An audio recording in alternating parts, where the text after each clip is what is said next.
Whenever an aircraft is moved to the hangar deck of a carrier, whenever there is ordnance aboard, whenever fueling or maintenance activities take place, every man on deck must be ready to fight fire. A fire on the hangar deck moves fast.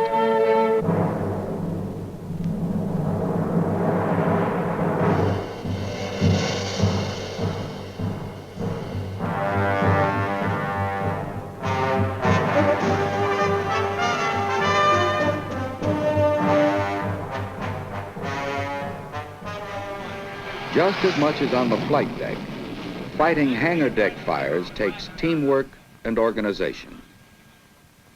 The air boss is responsible for firefighting on both these decks. And from his station up in the island, he is in communication with the flight deck officer topside and with the hangar deck officer below. The hangar deck officer is in charge of Repair Party 1 Hotel, which is divided into groups, one in each hangar bay. Each group is comprised of hangar deck personnel directed by an officer or chief. 1 Hotel has prime responsibility for firefighting on the hangar deck.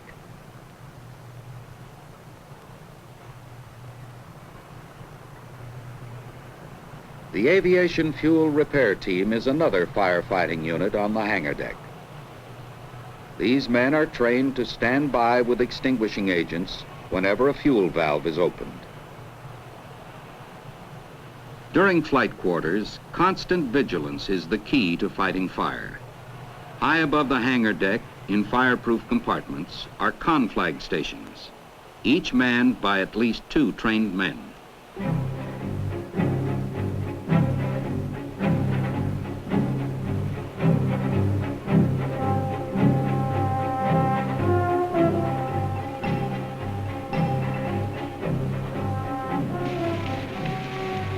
Fire in frame 140.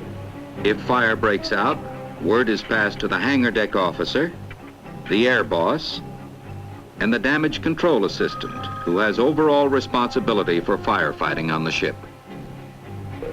There's a Class Bravo fire in Hangar Bay 2. The location of the fire is quickly plotted at Damage Control Central.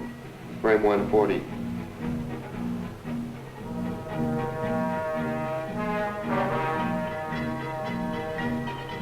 In the conflag station, the operator stands by the controls of the hangar deck firefighting systems.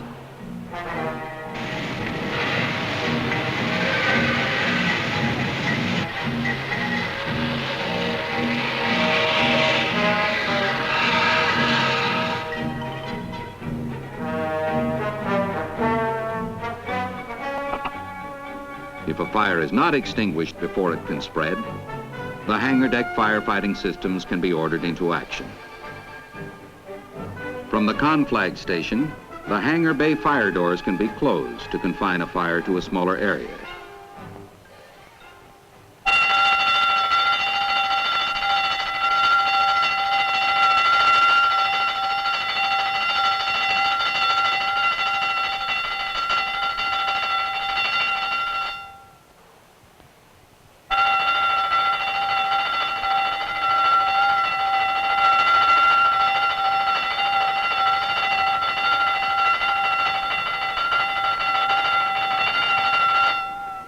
They can also be operated by control panels on the hangar deck.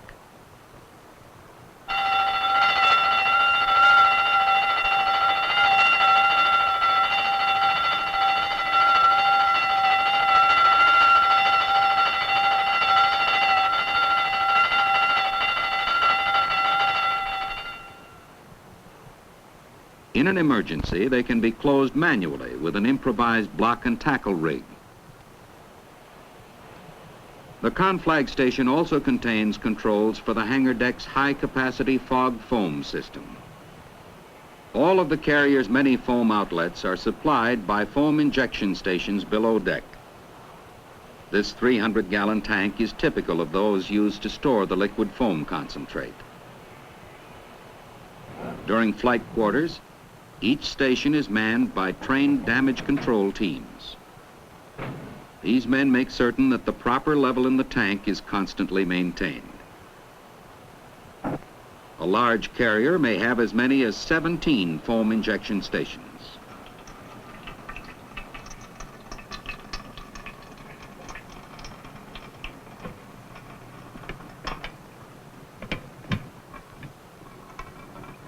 When foam is needed, salt water is pumped through the red valves, meeting the concentrate from the tank in a proportioner.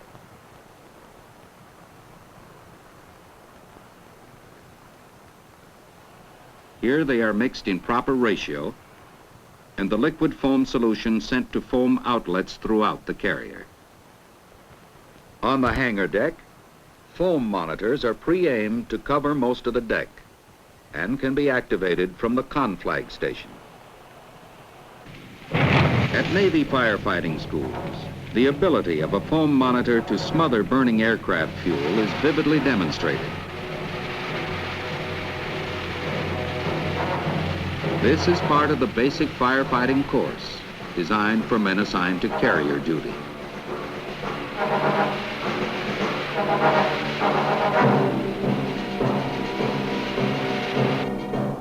Every carrier has a sprinkler system on board.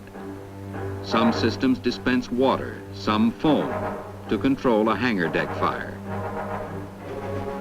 Sprinkler controls are in the conflag station.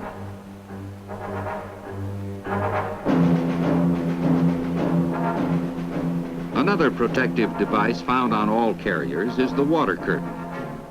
It is used to confine and cool the boundaries of a fire, and is also operated from the conflag station.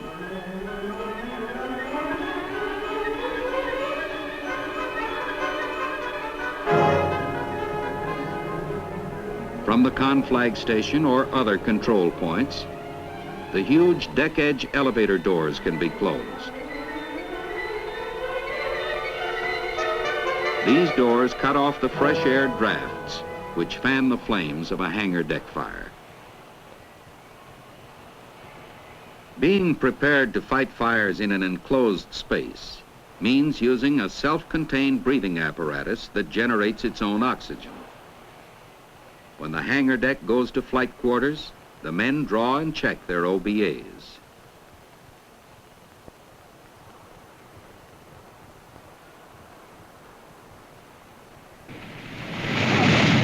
A vital part of firefighting training is the actual experience of facing fire. It is normal to be afraid of flames, heat, and smoke.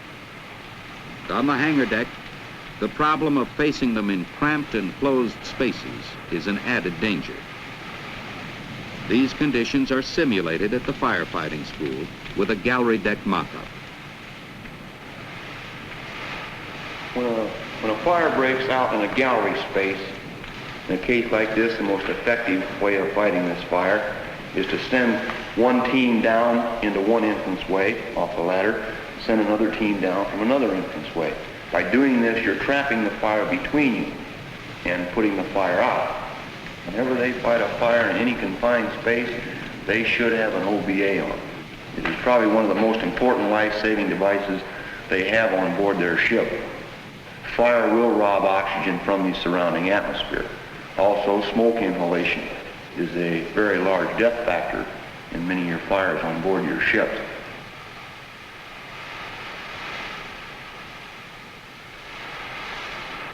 After the fire is out, the hose teams enter the enclosed area to make sure that there is a deep blanket of foam to prevent any possible reflash.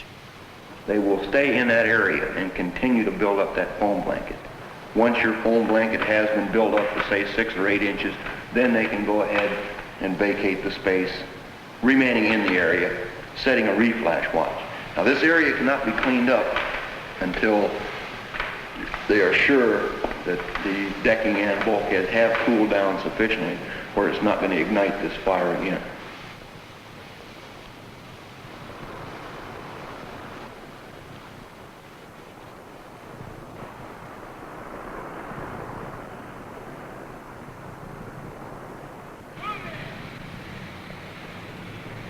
A raging inferno on the hangar deck can grow quickly from a small fueling accident. but a hangar deck fire can be confined, controlled, and extinguished.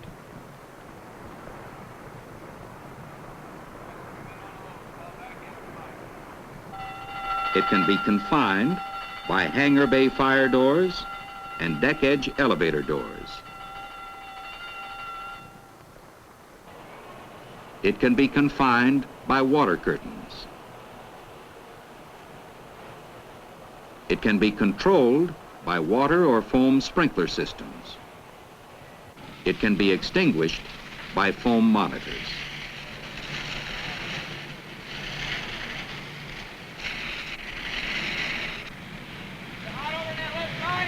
It can also be extinguished by fog foam hose teams moving in fast, supported by water hoses, for protection from heat and for cooling ordnance.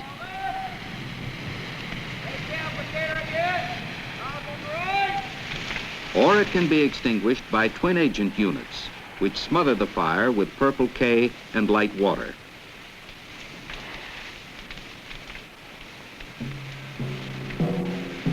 It is essential that all hands working on the hangar deck be familiar with the equipment and know the proper techniques for fighting fires. Such basic training can enable them to contain, control, or extinguish a hangar deck fire before it becomes a tragedy.